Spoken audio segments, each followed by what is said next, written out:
Hi everyone, welcome to 1% Crime. I know you can't sleep, so let me keep you company with a chilling story of crime from around the world. Before we get into tonight's case, tell me, where did you first hear about it? If you enjoy this content, don't forget to like, comment, and subscribe. Now, let's dive into the story. This is the haunting case of Nancy Paula Reyes Garcia, young pregnant woman whose pursuit of a better life ended in unimaginable horror. Part 1. The dream. Nancy Paula Reyes Garcia, born April 13, 1991, in a small Guatemalan village called Granados, was the second of 5 children in a struggling but close-knit family. Her parents, Jorge and Pina, worked tirelessly to ensure their children got a good education. Nancy was smart, driven, and hopeful. She graduated from university with honors, studying business administration. Despite her academic success, opportunities were scarce. She worked as a supermarket cashier and was later promoted to administrator, but her dreams reached further. After separating from her partner, Nancy raised her 2 daughters alone, living with her parents and barely making ends meet. Inspired by her sister, who had immigrated to the US and built a better life, Nancy decided to take a leap of her own. In the summer of 2018, she left Guatemala for Spain, determined to build a brighter future for her children. Part 2.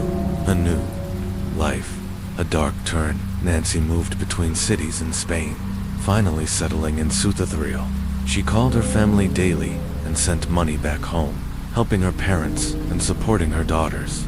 She told them she worked as a cleaner and caregiver, but the money she sent didn't quite add up. In truth, Nancy had started working as an escort, a secret she kept from her family, in the city of Santander, where she later moved. Her work brought in more income, but also danger. That's where she met Carlos Andres Bustamante. At first, their relationship seemed stable, and Nancy told her family she was in love. But behind closed doors, Carlos was possessive, jobless, addicted to alcohol and drugs, increasingly violent. Part 3. The signs. By mid-2020, Nancy was 4 months pregnant. While Carlos initially seemed excited, his jealousy spiraled. He accused her of cheating, demanded money, and became abusive. Nancy's calls with her family became tense. They heard Carlos shouting in the background, grabbing the phone, demanding to know who she was speaking to.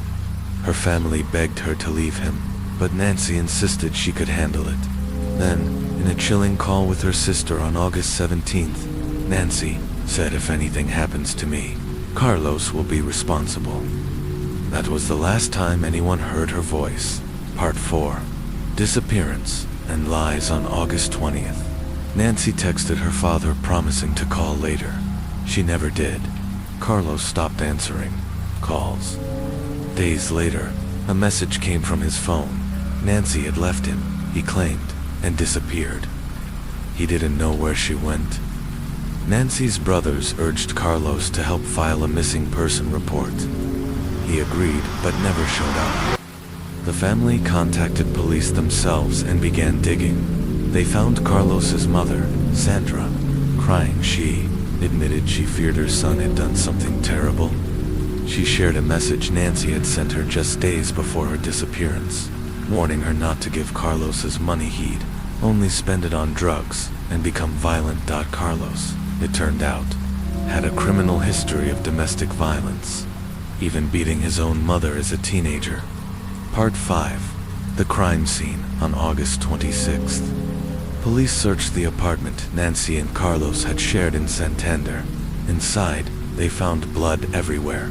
The drains were clogged with bone fragments, hair, and tissue. Though the body wasn't there, it was clear Nancy had been dismembered. Carlos had vanished, but evidence quickly piled up. Security footage showed him buying a hatchet, gloves, trash, bags, and a carton. August 20th. Witnesses identified him.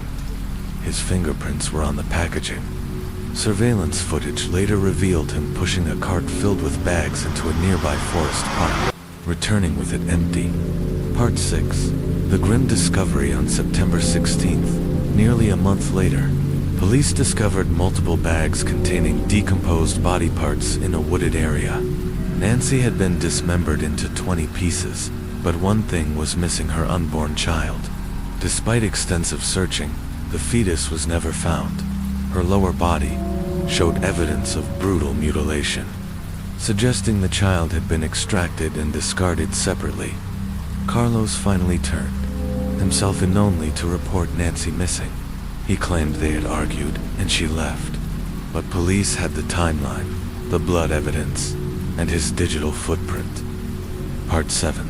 The trial and aftermath. Carlos Andres Bustamante was arrested and charged with the murder and dismemberment of Nancy and her unborn child. The trial dragged on for 2 years. In 2022, he was found guilty. His sentence: 25.5 years in prison and a €50,000 compensation to Nancy's daughters and parents. Many believe the punishment doesn't fit the cruelty of the crime. When the school bus finally came to a halt, Sean could hardly contain his excitement. He had already spotted her Mary Jane through the window, smiling brightly, her long hair gently tucked behind her ears. They had shared some of the happiest days of their youth together: picnics, long walks, and memories reminiscent of his best high school days. It was on one such walk that Sean had first confessed his love to Mary Jane.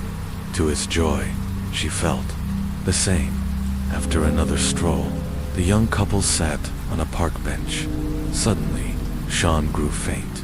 His vision went dark, and he collapsed. He was rushed to the hospital. Within days, the once strong young man was deteriorating rapidly. Mary Jane contacted his sister Jennifer, who immediately flew to California. The doctors delivered devastating news. Sean had contracted tick-borne encephalitis, a rare and aggressive infection that causes severe complications, including brain inflammation.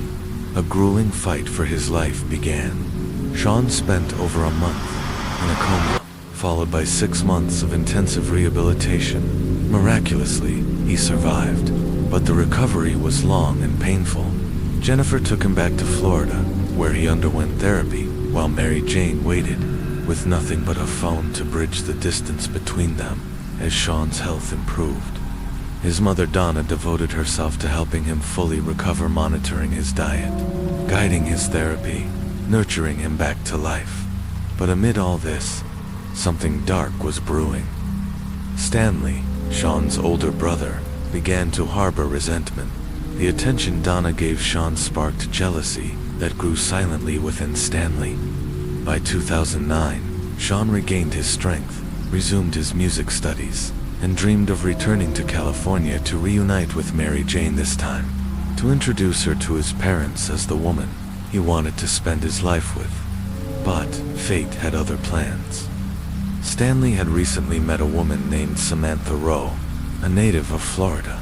She quickly formed bonds with both brothers, but Stanley was smitten. He courted Samantha, and after a few romantic dates, their connection deepened. One night, a kiss sealed what Stanley believed was a blossoming relationship, but Samantha was still drawn to Sean. Conflicted, she messaged Sean and confessed her feelings, asking to meet. Out of politeness, he agreed. They spent an evening walking by the waterfront, talking about Stanley and Mary Jane. Sean made it clear he was still in love with someone else. Feeling rejected, Samantha informed Stanley that she had gone out with Sean and admitted she had feelings for him. Enraged, Stanley confronted his younger brother that evening.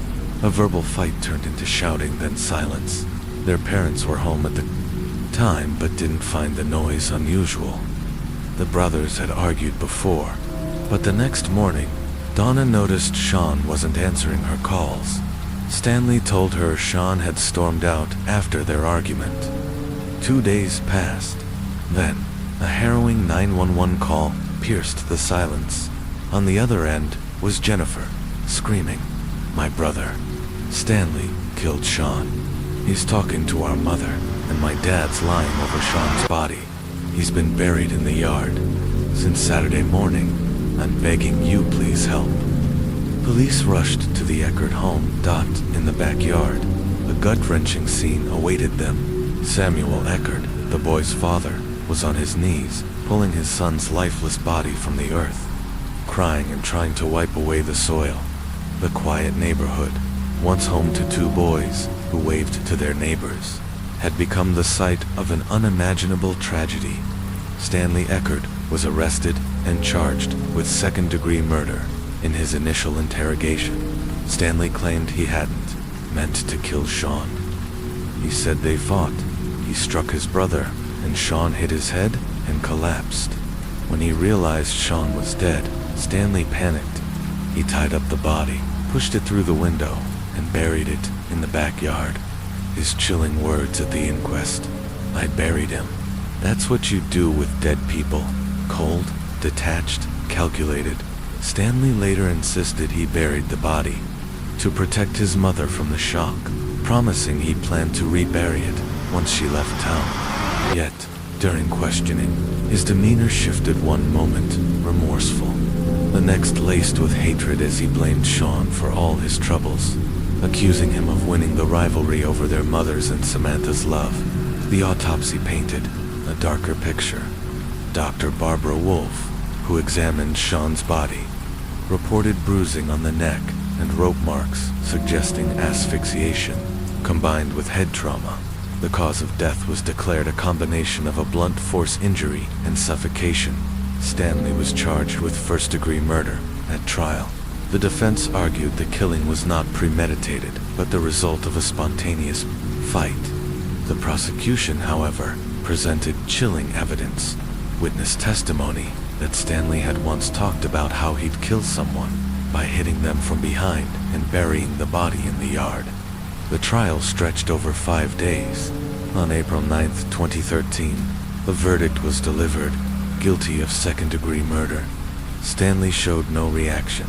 His parents wept silently in the courtroom. They had lost one son forever and another to a prison cell.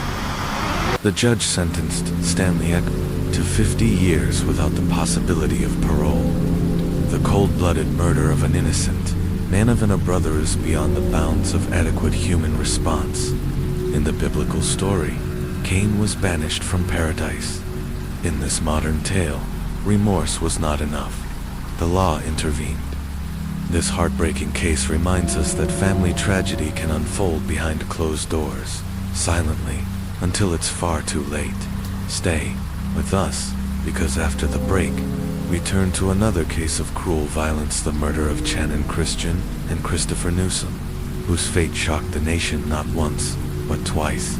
Episode title: Buried Secrets and Broken Bonds, Part 2. Once all 5 suspects were in custody, they were placed in separate cells and interrogated individually. Each one tried to shift the blame, but in doing so, they inadvertently revealed damning details, helping investigators piece together the timeline of a crime that shook Knoxville to its core. The timeline of Terrell Americus Davidson, recently released on parole, was desperate. He needed cash and a vehicle to continue dealing drugs.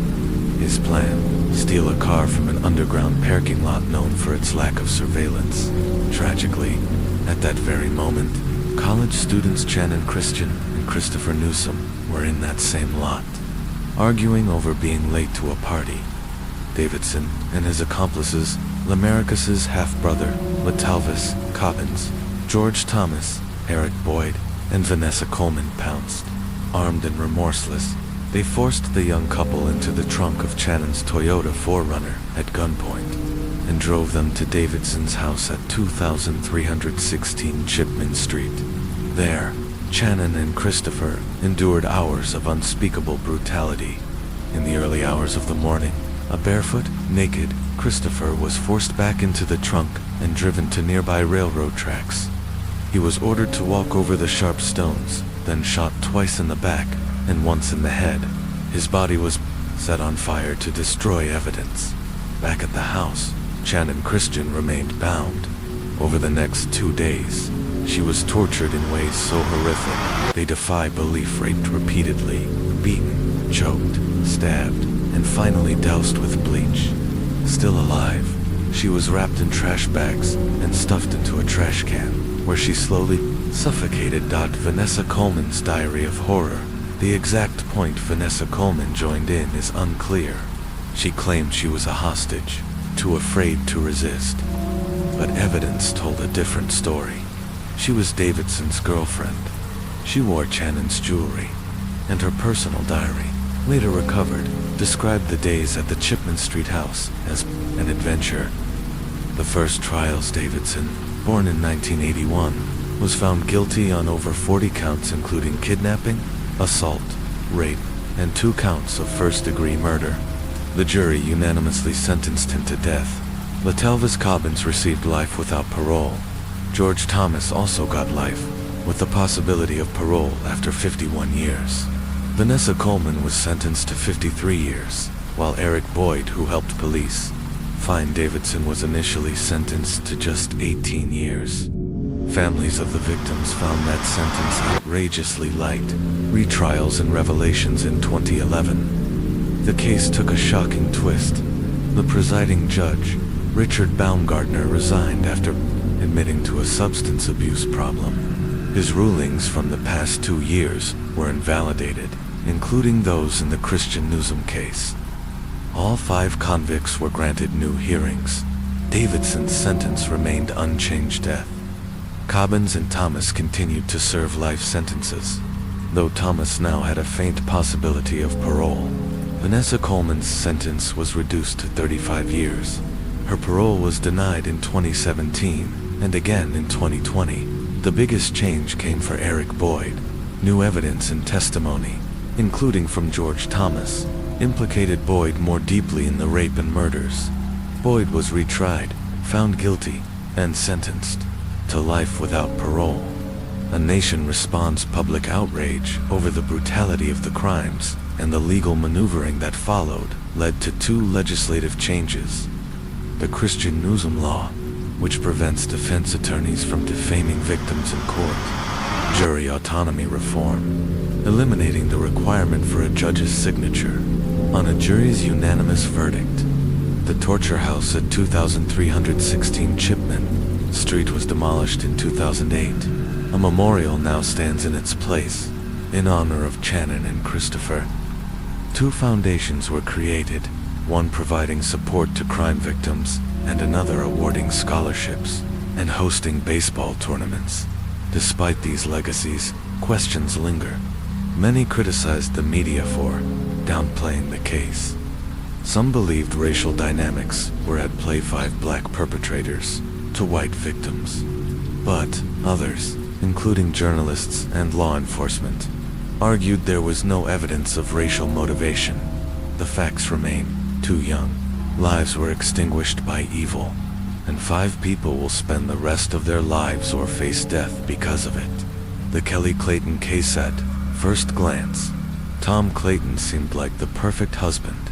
He brought flowers home, showered his wife with attention, and happily watched the kids, unlike most men in his circle. But as investigators peeled back the layers of his seemingly perfect life, a far darker truth emerged. After Laura's chilling testimony, police questioned Charlie, Tom and Kelly's young daughter. Again, the little girl repeated her story. The masked man who attacked her mother looked just like her father. Her words haunted the room, but the real shock came from Kelly's niece. She had held back the truth to protect her. Aunt Kelly really loved Tom. They had 2 daughters together. I didn't want to upset her. But now, with Tom behind bars, she revealed a different man. Yes, Tom was charming at home, but at work, he was manipulative, cold, and controlling. Kelly had once asked Tom to let her niece work for him over the summer. She wanted to help the girl, who was too young to be left alone. So, the girl started working in Tom's office. What began as a strictly professional relationship soon twisted. One evening, Tom showed up drunk and started venting. He told her he hadn't loved Kelly in years, had affairs, and only stayed in the marriage to avoid losing his house and money in a divorce. It didn't stop there. other women from the poker night confirmed that Tom had been involved with at least 2 of them romantically. Meanwhile, the niece also mentioned someone else, Michael Beard, a former employee at Tom's construction company. Beard had been hired to help repair homes after a fire, but soon, customers began reporting stolen items, first 1 case, then 2, then more. Tom was reluctant to believe it at first, but when the pattern became undeniable, he fired Beard. Yet, even after letting him go, Tom oddly continued to help Michael, calling companies to recommend him. Eventually, when no one would hire him, Tom brought Beard back to help with yard work and repairs around the house. Why? Detectives brought Michael Beard in. He admitted to stealing, claimed he needed the money, and said Tom always treated him well. He spoke kindly of Kelly, saying she helped feed his kids and gave them hand-me-down clothes. When he heard she was dead, he was devastated, but something didn't sit right. Then Beard's wife, Holly, dropped a bomb. Tom had offered Michael $10,000 for a secret job, he didn't say what. Beard was brought back in and hooked up to a polygraph. He failed, realizing the truth was coming out. Michael finally confessed. Tom had offered him $10,000 to sneak into his house on poker night, kill Kelly, and set the house on fire to make it look like an accident. The home and Kelly's life were both insured for large sums. Michael went through with it. Partly he entered the house after everyone was asleep, but when he reached the bedroom, Kelly was awake or perhaps had just woken up and began to scream. Panicked, Michael lunged at her, trying to choke her, but Kelly, though petite, fought back with surprising strength. Their struggle moved from the bedroom to the kitchen. In his panic, Michael grabbed anything he could. Finally, he bashed Kelly's head into the wall, then grabbed the hammer and bludgeoned her to death. Overwhelmed and frightened, Michael fled, forgetting to start the fire, as Tom had instructed. Michael had an accomplice, Mark Blandford, a driver. Mark told police he agreed to drive Beard for $500, but didn't want to know the details. He dropped Michael off, waited in a dark alley, and picked him up after the crime. He noticed Michael had no bagage for a robbery. Then, Michael asked to stop at a bridge, where he threw away his bloodied clothes and the hammer. Police recovered both items, Michael's clothing and the murder weapon, under the bridge, soaked in Kelly's blood. Still, Michael changed his story. He now claimed he had been hired only to start the fire, not to kill Kelly. When he arrived, he said she was already dead. Tom killed her, he insisted. He set me up. But the evidence didn't support that. The blood on his clothes, the hammer, the struggle, the confession, and finally Tom's call. A woman from poker night, Laura, told police that Tom had used her phone that evening. A subpoenaed phone record showed that, in the middle of poker night, Tom used Laura's phone to call Michael Beard. Michael was found guilty of first-degree murder and sentenced to life in prison. Tom went to trial. Next, there was no direct evidence, no recordings, no written plot, but there were patterns. He had provided the truck used in the crime. His car remained parked while the company vehicle drove to Michael's place and was returned the next day. That truck was registered to Tom's company. The jury deliberated 6 days. They believed Tom had orchestrated his wife's murder to escape his marriage, avoid losing assets in a divorce, and collect the insurance. Tom Clayton was found guilty and sentenced to life in prison. Their children were placed in the custody of Kelly's sister.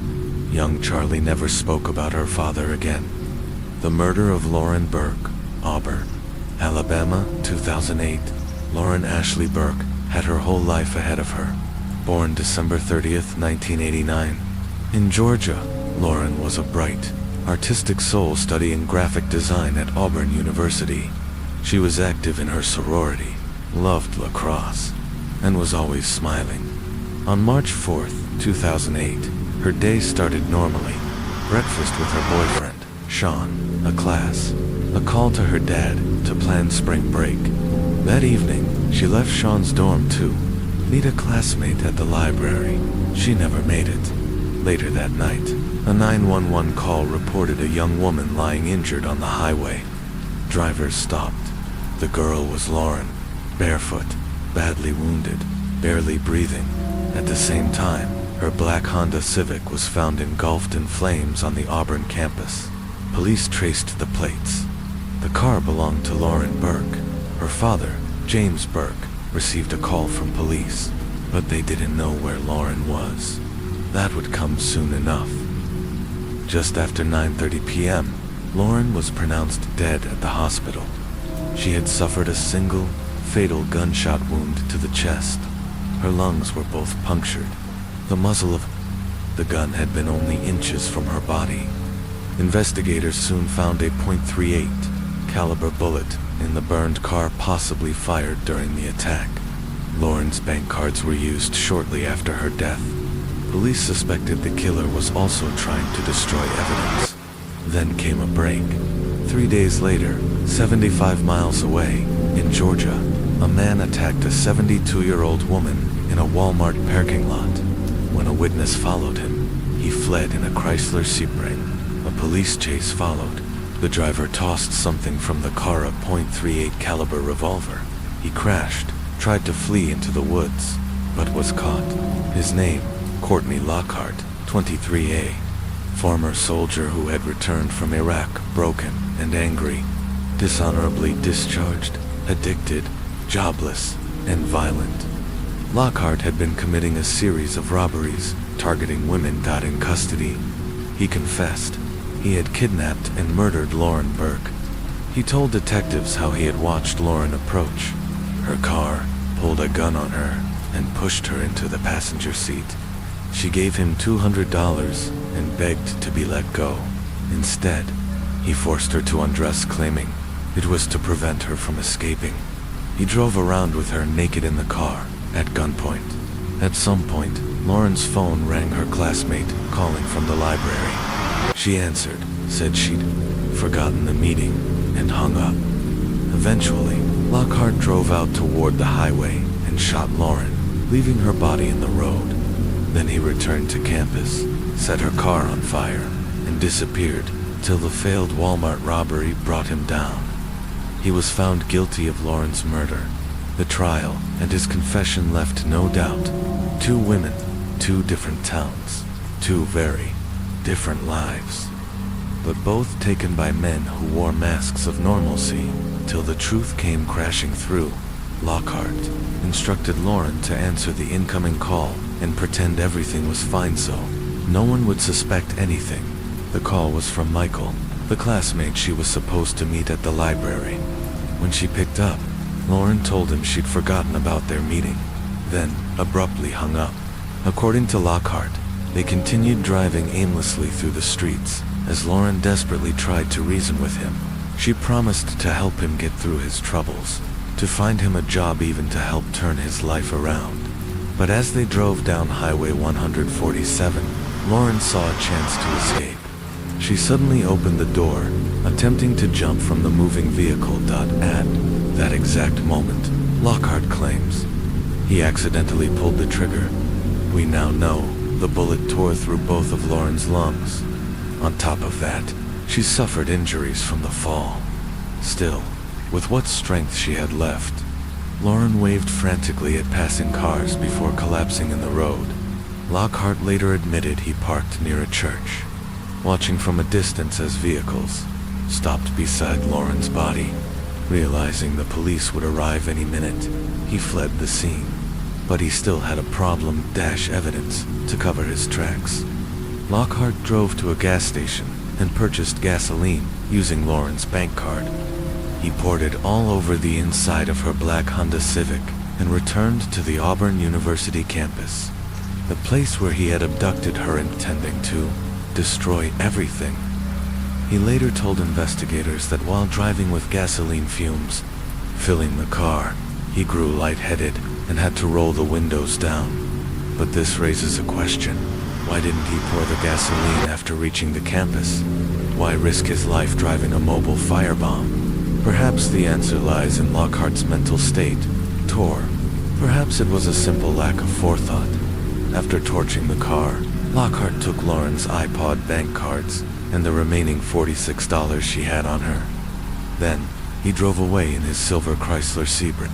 Investigators would later track that very car back to him, but not everything in Lockhart's confession lined up. Detectives questioned his version of events.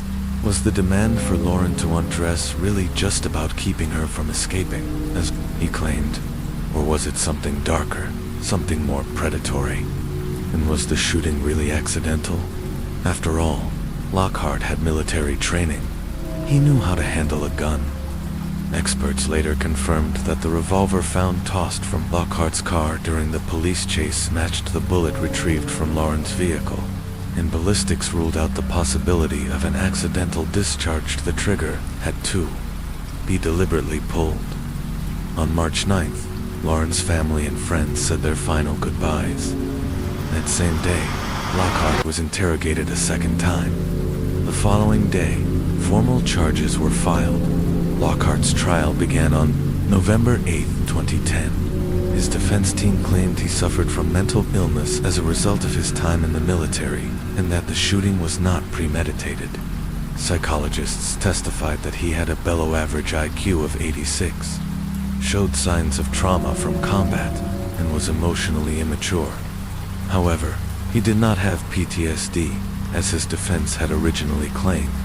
During sentencing, Lockhart attempted to portray himself as a broken veteran haunted by war, but the jury wasn't swayed. They unanimously recommended a sentence of life without parole, but the judge disagreed. In a 28-page ruling, the judge overrode the jury's recommendation and sentenced Lockhart to death. The ruling emphasized several aggravating factors. Lauren was abducted from a college campus, a place where young people should feel safe and held at gunpoint. She was randomly targeted, alone and unarmed. The judge also criticized the jury's limited understanding of Lockhart's full criminal and military record. Had they known more, the outcome, he argued, would have been different. Courtney Lockhart has remained on death row in Alabama ever since, appealing his sentence repeatedly with no success. Appeals to the Alabama Court of Criminal Appeals, the Alabama Supreme Court, and even the U.S. Supreme Court were all denied. Lauren Burke's family has fought tirelessly to ensure Lockhart's sentence is upheld. He didn't give her a second chance, said her father, James Burke. He shouldn't get one either. As of today, more than 15 years after Lauren's murder, her killer remains on death row, and justice, though long fought for, has not been forgotten. As detectives intensified their interrogation of Ottavio, they employed a pressure-filled strategy, one that few could easily endure. Ottavio appeared stunned by what he was hearing, genuinely shocked and seemingly unaware of Heather's fate. Still, he cooperated fully, agreeing to provide a DNA sample, confident it would prove his innocence, and it did. The results came back. Ottavio's DNA didn't match any found at the crime scene, with him ruled out as a suspect. Investigators found themselves back at square one. Detectives continued working tirelessly, poring over security footage and following every new tip. Then, on the 9th day of the investigation, as Detective Massey was preparing to leave the precinct late, that night, his phone rang. It was a call from the forensics lab, one that would change everything. The bloody fingerprint lifted from Heather's bed had returned a match.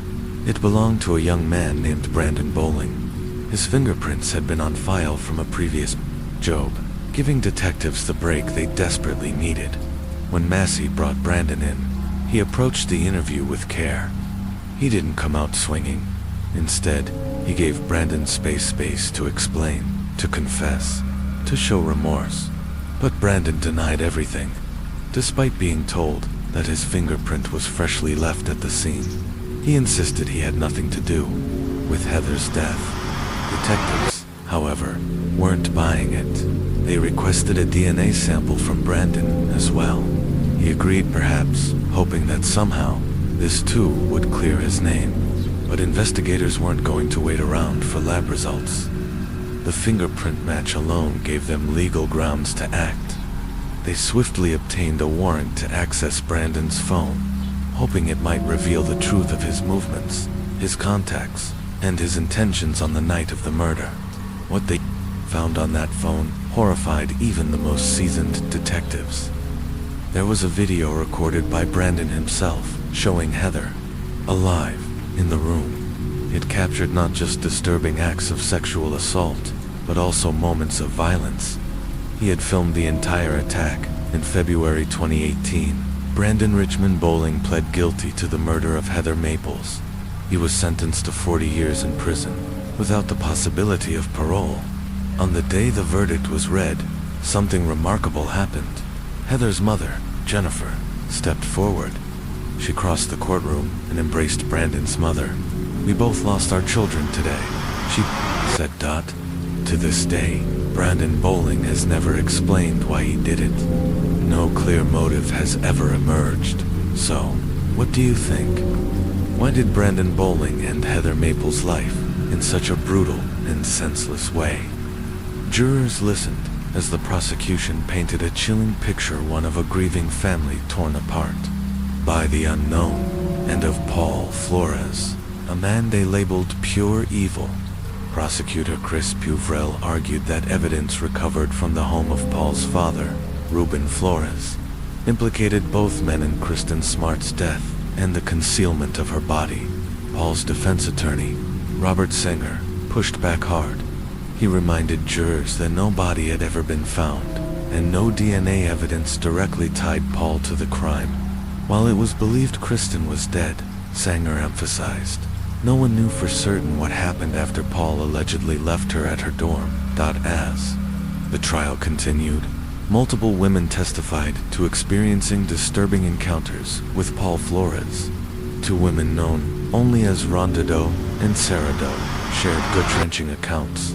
Both claimed they met Paul, became suddenly intoxicated, lost large chunks of memory, and woke up to him sexually assaulting them. Their graphic testimonies brought the courtroom to tears, forcing Judge Jennifer O'Keefe to pause the proceedings for a recess. Other emotional moments followed. Testimony about the search of Ruben Flores' home left one juror openly sobbing. Judge O'Keefe later commented on the toll the trial was taking. "It's been long, it's been hard. Sometimes it's emotional. That's expected." Then came a stunning revelation from the witness stand. Jennifer Hudson, a woman who encountered Paul Flores in her teens, testified that Paul once joked about burying Kristen Smart under his backyard skate ramp in Wasna. Sanger attacked her credibility, highlighting her past drug use and questioning her reliability. He pointed out that she had delayed contacting authorities and canceled an interview with detectives after being approached by the producer of the podcast, Your Own Backyard.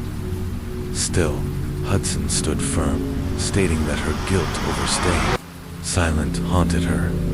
After her testimony, she broke down in tears, and court was unexpectedly adjourned for the day.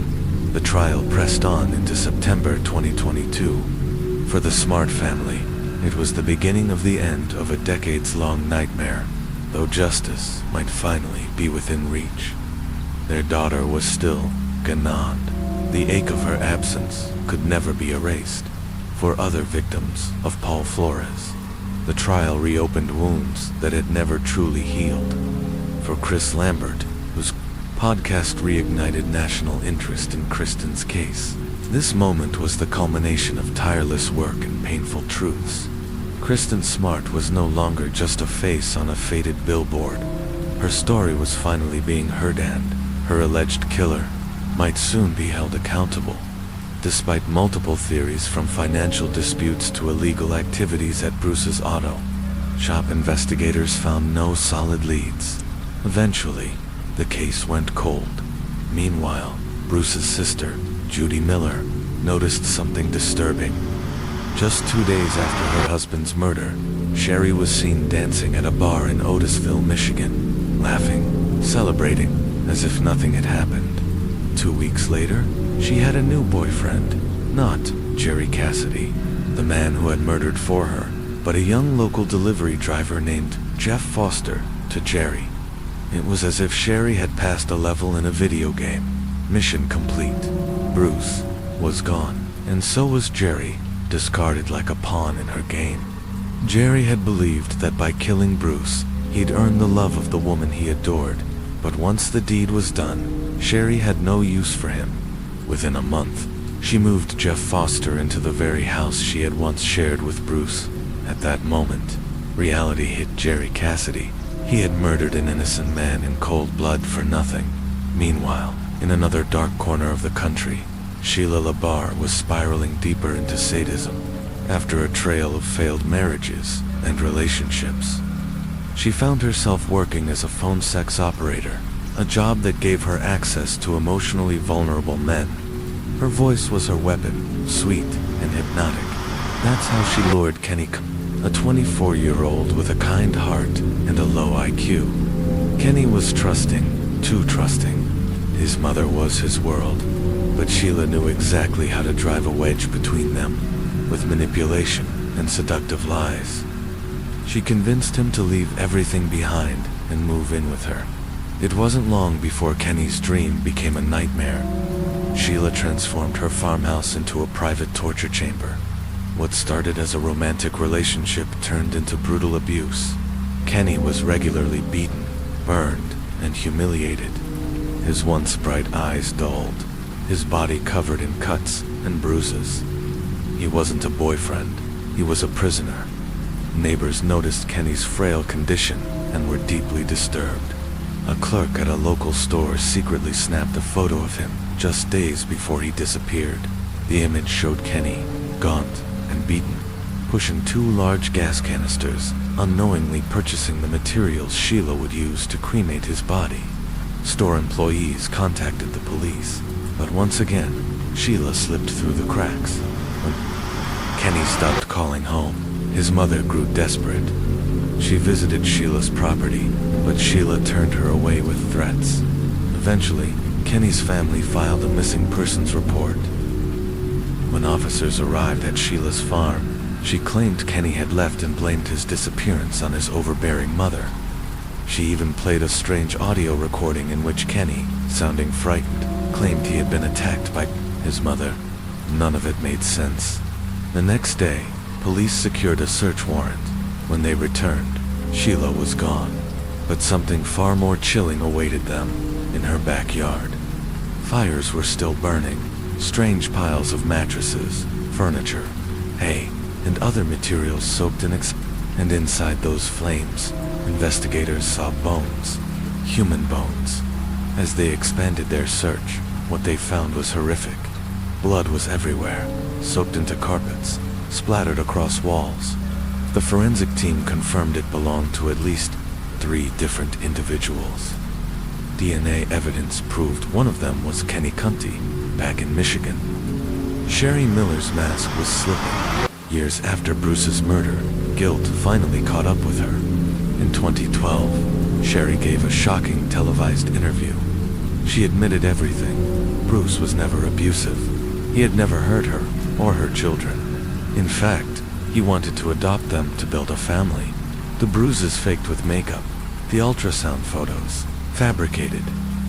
Sherry had manipulated Jerry Cassidy from start to finish. She claimed she didn't kill Bruce for money, but because she was terrified he'd discover who she really was. And in her twisted logic, death was easier than the truth. Even when she knew Jerry struggled with depression and emotional instability, she continued feeding him lies, confident she could manipulate the court just like she had manipulated everyone else. She was so certain, she rejected a plea deal that could have reduced her sentence to 15 years. Instead, she was handed life without parole. Today, Sherry Miller sits behind bars at the Valley Women's Facility in Michigan, haunted by her actions. And Sheila LaBarre. Her trial stunned the courtroom. Her ex-husbands and boyfriends came forward, recounting stories of violence, manipulation, and even murder plots. Her third husband, Wayne Ennis, testified that Sheila had tried to convince him to kill her elderly partner, Mr. LeBert, so she could inherit his property. Despite her defense team's claim that Sheila was insane and needed psychiatric treatment, the jury saw through it. They believed she knew exactly what she was doing. In July 2008, she was found guilty and sentenced to life in prison. No possibility of parole. Every appeal since has been rejected. She now resides at Homestead Correctional Facility in Florida. That was this episode of The Crime Whisper. From manipulation to murder, from calculated lies to haunting confessions, the twisted psychology behind these crimes is a chilling reminder of how far the human mind can fall. Stay safe, stay curious, and remember, evil often wears a charming face. Subscribe for more true crime stories, and don't forget to hit the bell, so you never miss a case. See you next time. When detectives questioned Larry Bright again, they told him they were digging up his mother's prized flower bed. That was the moment Larry cracked. The facade shattered, and he broke down, confessing to multiple murders. He didn't just admit it, he led investigators directly to the remains of some of his victims. It began, he said, on July 27, 2003. Larry picked up Sabrina Payne on Peoria's south side. They drove to the modest home he shared with his mother. After drinking and using cocaine together, Larry claimed their encounter turned violent. He accused Sabrina of trying to rob him, and in a fit of rage, he strangled her. He left her body in a cornfield, where she was found 2 days later. Then came Barbara Williams, February 2004. Same pattern: drugs, alcohol, sex, and violence. Again, he said, he caught her stealing. Again, he killed. He dumped her by the side of the road, like garbage. But this time, it was different. Something had awakened in him. I went out hunting, he told police. I knew them. I would tell the others I would pick up. Larry Bright's words sent chills down investigators' spines. He admitted to killing Laura Lawler, burning her body in a fire pit in his backyard, and burying the charred remains beneath his mother's flower garden. Shirley and Thomas, they suffered the same fate. Burned, buried, forgotten. Linda Neal and Brenda Irving. He tried to burn them too, but the weather made it difficult. So he simply dumped their bodies along the roadside. Because of his horrifying methods, Larry earned a gruesome nickname, the Bone Crusher. In January 2005, he was arrested, facing the death penalty. Larry pleaded guilty to 7 counts of first-degree murder and 1 count of drug-induced homicide. As part of the deal, he spared his mother the public humiliation of a trial. He received 7 life sentences without the possibility of parole, plus an additional 30 years for the drug-related charge. He will die behind bars at Shawnee Correctional Center in Vienna, Illinois. Authorities determined the killings were not racially motivated, though all his victims were black women. Larry's crimes, they believed, were fueled by a combination of sexual compulsion, rage, and an uncontrollable addiction, not just to drugs, but to domination. But for the families of his victims, justice brought little peace. Their daughters, sisters, mothers, and friends had been dismissed, seen only as addicts or sex workers. But they were human beings. They mattered, and they deserved so much more than what Larry Bright gave them. On January 14, 1980, in South St. Louis, Sophie Barrera, owner of a local dental laboratory, got into her car like it was any other day. Seconds later, her vehicle exploded. What remained was a smoldering, twisted shell of metal and the unmistakable evidence of a car bomb. Sophie hadn't kept quiet about her fears. She'd told her son that someone wanted her dead, and she named him Dr. Glennon Engelman. Sophie had been preparing to take Engelman to court over an unpaid debt of $115,000. But now, that court date would never come. Police immediately brought Engelman in for questioning. He denied everything. After 3 hours, they had no choice but to release him. They knew he was guilty. They just couldn't prove it, not yet. Some speculated Sophie's death was part of an ongoing mob war over control of St. Louis labor unions. But this bombing didn't fit the mob's usual methods. No, this felt personal. It felt like Engelman, so detectives turned to the one person who might know him better than anyone, his ex-wife, Ruth, the mother of his child, his former lover, his accomplice. At first Ruth stayed quiet, but as the days passed and the weight of what she knew grew unbearable, she began to talk. She told police Engelman often bragged about killing people, about how it didn't bother him at all. He called it his superpower, the ability to murder without remorse. He claimed credit for the deaths of Eric Fry, Peter Hom, and the entire Goosewell family. Ruth called it what it was, a side hustle, killing for profit. But there was a problem. None of Ruth's initial statements could be used in court. Why? Because Engelman had confessed to her while they were still legally married and under the law. That meant spousal privilege. So Ruth did something brave and dangerous. She agreed to wear a wire.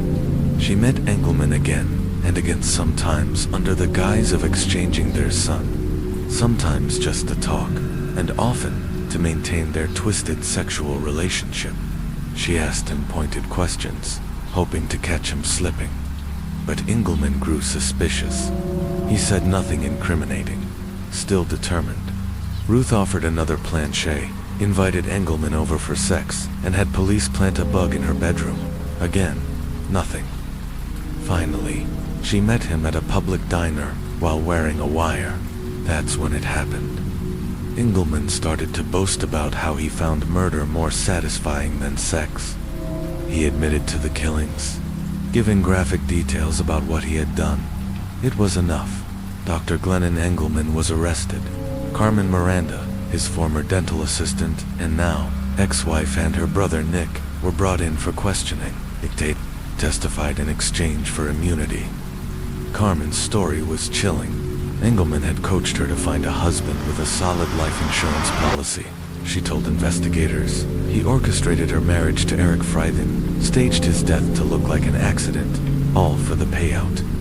In 1980, Engelman was tried and convicted of the murder of Peter Hom. He received a 50-year sentence. Later, to avoid the death penalty for Sophie Barrera's murder, he pleaded guilty and was given life in prison. But it didn't end there. In 1984, another accomplice, Robert Handy, came forward. He admitted to helping Engelman murder Ronald Goosewell and his parents, Arthur and Vernita, in exchange for money. Engelman had personally bludgeoned and shot Harold Goosewell. More charges followed. Engelman received 3 additional life sentences and 30 years for federal mail fraud. His total known victim count stood at 12, but authorities believe the true number may be higher. Among those believed to have conspired with Engelman was his first wife, Edna Ruth. She allegedly helped plan the 1958 murder of her husband James Bullock, but due to a lack of evidence, she was never charged. Barbara Bowl, Ronald Goosewell's widow and another of Engelman's co-conspirators, stood trial in 1985. She was acquitted of the murders of Ronald's parents, but convicted of conspiracy to murder her husband. She was sentenced to 50 years in prison and later paroled in 2009. Glennon Engelman reveled in his infamy. He often compared himself to Jesse James, more outlaw than doctor. But unlike other serial killers driven by compulsion or delusion, Engelman's motive was cold and calculated. Money. He showed no remorse, only pride. Dr. Glennon Engelman died in 1999 from complications related to diabetes. He was 72 years old, locked away in Jefferson City Correctional Center where he belonged. But for the families of his victims, justice came too late.